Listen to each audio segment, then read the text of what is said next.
Confirmé. Ami et Majib sont faits l'un pour l'autre. Ça, il n'y a plus rien à dire. Non, mais franchement, allez voir ensemble. On dit waouh, le couple parfait.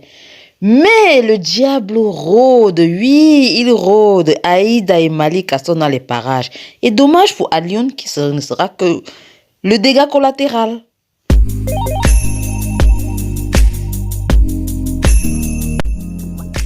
Bonjour les amis, avant de commencer, n'oubliez surtout pas de liker la vidéo, de vous abonner, mais aussi d'activer la cloche de notification.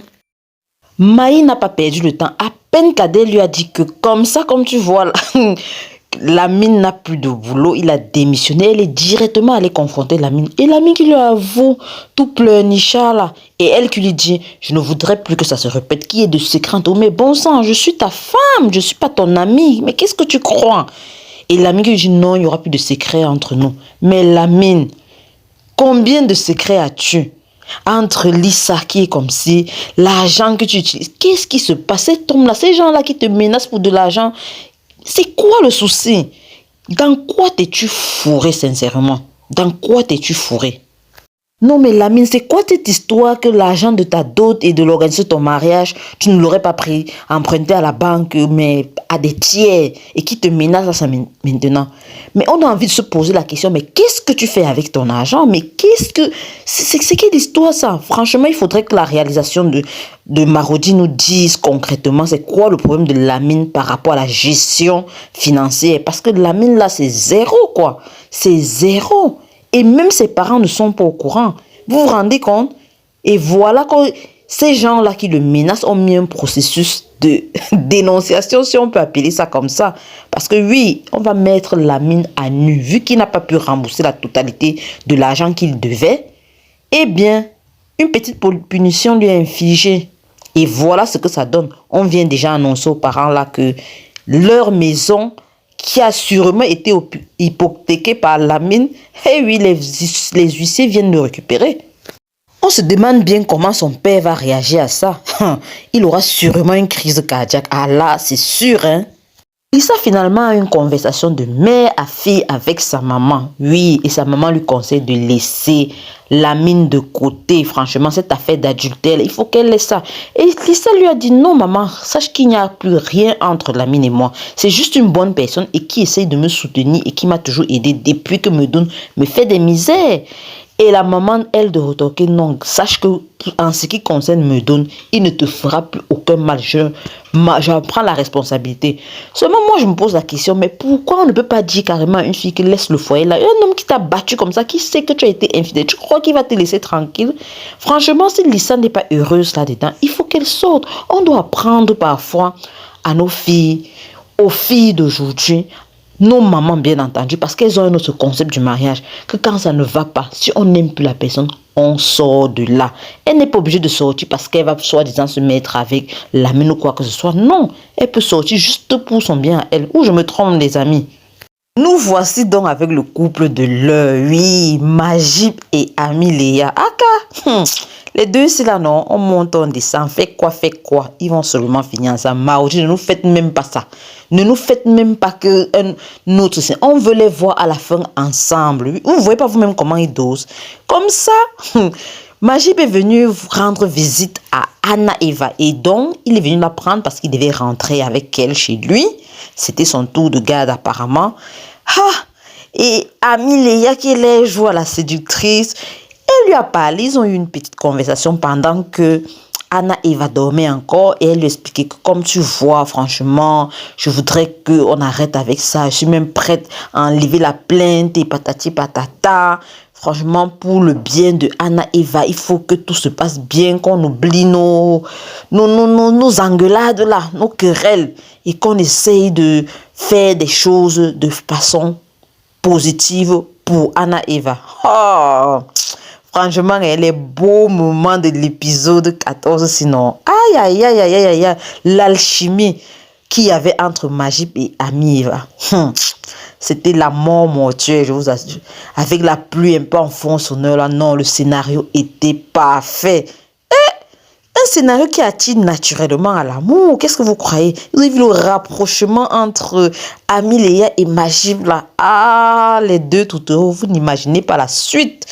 Mais boum, le lendemain matin, ah, qui sonne à la porte? C'est Alioune, bien entendu, le célèbre monsieur sec qui aime d'un amour pur Amiléa. Mais qui lui ouvre la porte de la surprise. Tchai! On peut faire ça, Adama. Majib devant Alioune. Vous vous rappelez la bataille des coqs? Le regard en dit long. Et même Majib ne s'est pas laissé faire. Il a fait comprendre que, ah, comme tu vois là, je suis bien présent. Tant alors. Alioune, non, c'est un homme respectable. Sincèrement, c'est un homme respectable. De toute façon, il a tenu là. C'est-à-dire, il s'est retenu de ne pas casser la gueule de Majib parce que je suis sûre que tous les scénarios sont passés dans sa tête. Il a passé la nuit là-bas. Majib a passé la nuit chez Amiléa. Non, non, non, non, non, c'est pas possible. Et comme il fallait qu'il se fasse voir, il a fait comprendre que non, mais je sais pourquoi j'étais là. Tu crois que je savais pas que j'étais là? C'est parce que j'ai parlé à Amiléa, même qu'elle t'a fait venir chez elle là comme ça pour te parler. C'est pas l'arrangement qu'il faut faire par rapport à Anna et Eva là. Oh, pardon, laisse tomber.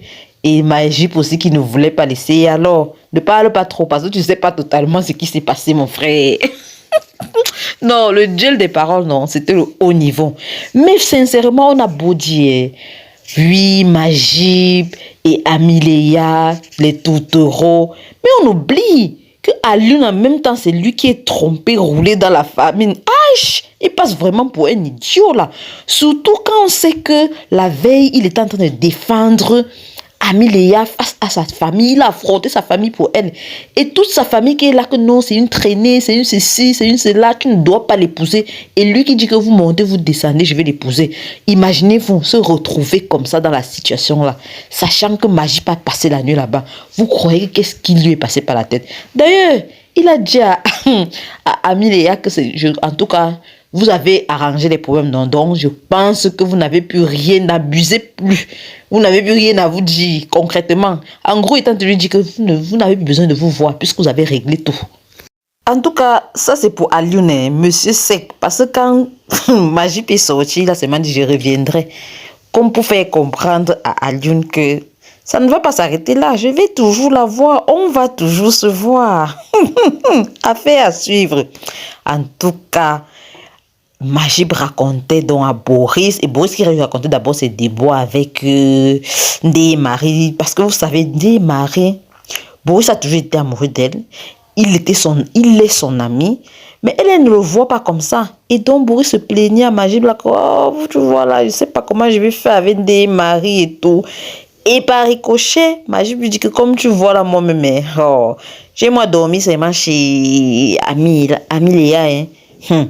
Et c'est comme si sa mère a suivi là derrière tout. Vous savez, les femmes là qui ont souvent les antennes aux oreilles et qui surgissent toujours de nulle part. Elle a seulement compris dormir dehors. Donc, il n'a pas passé la nuit à la maison. Et lui demande que, mais elle lui demande, mais tu as passé la nuit où? Si tu n'as pas passé la maison. Le gars a menti, là, ça matait jusqu'à rire après. Que non, j'ai dormi chez Boris. Et Boris était aussi lui-même obligé d'accepter, non. Il a joué le jeu.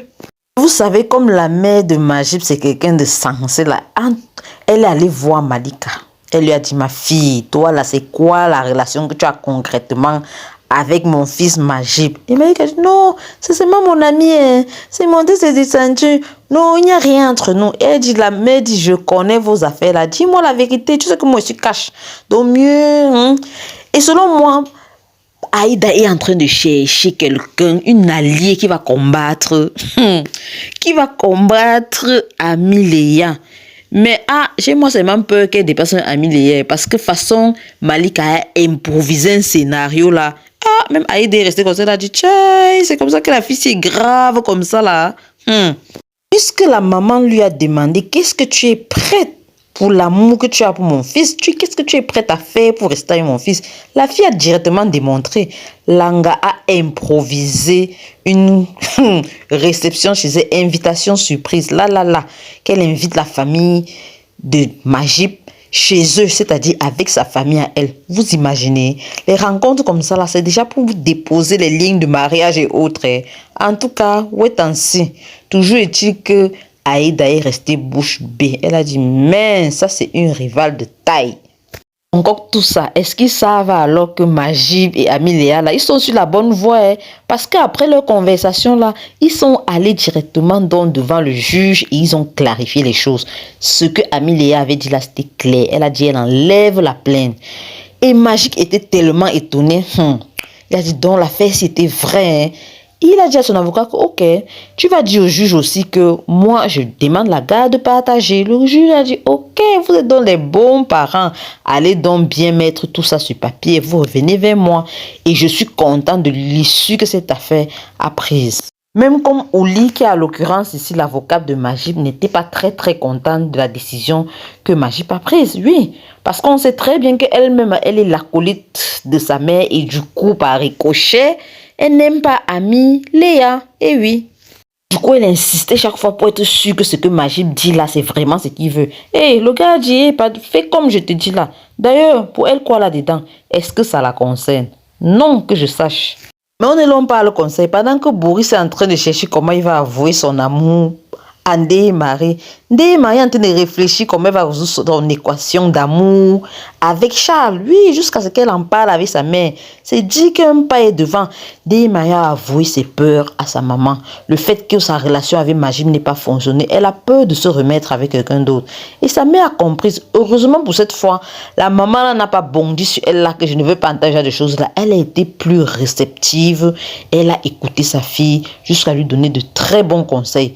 Elle a précisé, amène-le vite quand même ici chez moi parce que il faut que je le voie et que je l'analyse de mes propres yeux, à ma façon. Donc, le tout, c'est là, non. Il n'y aura pas erreur. Les amis, on attend la suite de Karma. Ciao, ciao.